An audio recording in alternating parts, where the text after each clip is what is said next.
Berbicara soal Pancasila, Pancasila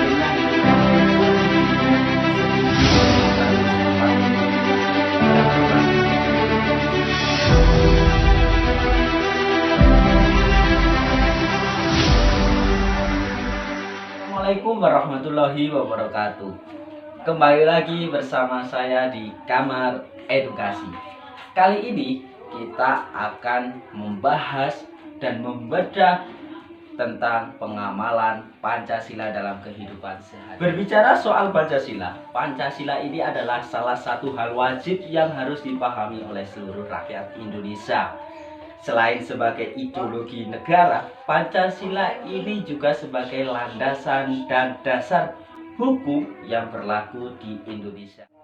Pengertian Pancasila sendiri berasal dari bahasa Sanskerta yang terdiri dari dua kata, yaitu panca dan sila.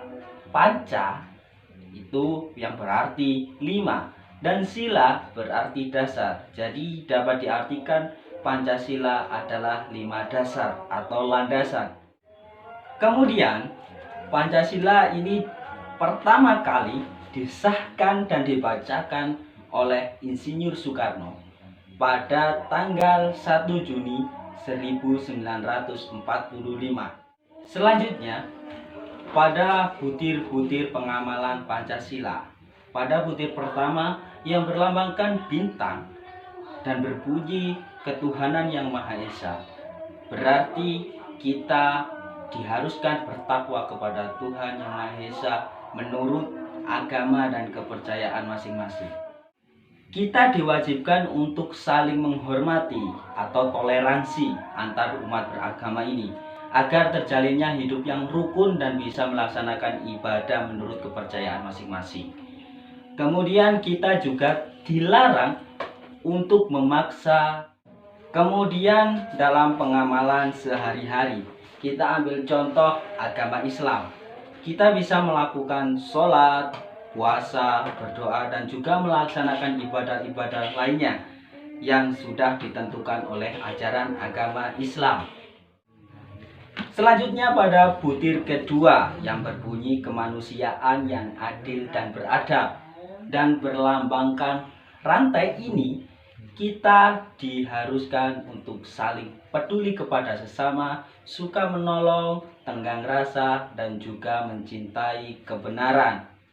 Dalam pengamalan sehari-hari atau di rumah, kita ambil contoh, kita harus saling menolong di lingkungan keluarga, menolong kakak, adik, ibu, ya. Kemudian kita juga harus membela kebenaran. Apabila ada yang salah, kita harus saling mengingatkan. Kemudian butir yang ketiga, Persatuan Indonesia, yang berlambangkan pohon beringin. Kita sudah tahu bahwa di Indonesia cukup beragam suku, bahasa, dan budaya. Jadi kita diharuskan untuk saling menghormati, menghargai, dan juga tidak membeda-bedakan sesama.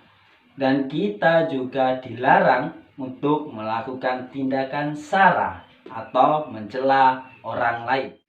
Dalam pengamalan Pancasila di lingkungan keluarga, pada sila ketiga ini, kita bisa melakukan gotong royong, makan bersama, dan melakukan kegiatan-kegiatan bersama untuk menciptakan keharmonisan keluarga. Selanjutnya dalam butir nomor 4 yang berbunyi kerakyatan yang dipimpin oleh hikmat, kebijaksanaan dalam permusyawaratan atau perwakilan, dan berlambangkan kepala banteng. Dalam butir ini, kita diharuskan untuk mengutamakan kepentingan negara dan juga masyarakat. Kemudian mengutamakan musyawarah dalam mengambil suatu keputusan. Dan kita harus berlapang dada apabila pendapat kita tidak diterima oleh. Dalam pengamalan di lingkungan keluarga, kita bisa bermusyawarah dengan anggota keluarga untuk mendiskusikan suatu hal. Contohnya untuk berwisata atau berliburan, dan juga bisa mendiskusikan tentang tugas yang ada di rumah. Misalnya menyiram tanaman atau bersih-bersih rumah. Kemudian pada butir yang kelima yang berbunyi keadilan sosial bagi seluruh rakyat Indonesia dan berlambangkan padi dan kapas. Dalam butir ini kita diharuskan untuk saling berbagi kepada sesama yang membutuhkan dan juga menghormati hak-hak orang lain. Contohnya kita bisa memberikan bantuan kemanusiaan pada korban bencana, dan juga kita bisa memberikan zakat kepada orang yang membutuhkan.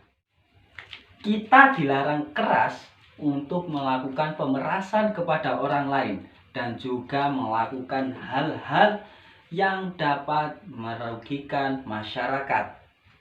Sekian pembahasan tentang Pancasila kali ini, dan tunggu di next video pembahasan-pembahasan lainnya di Kamar Edukasi.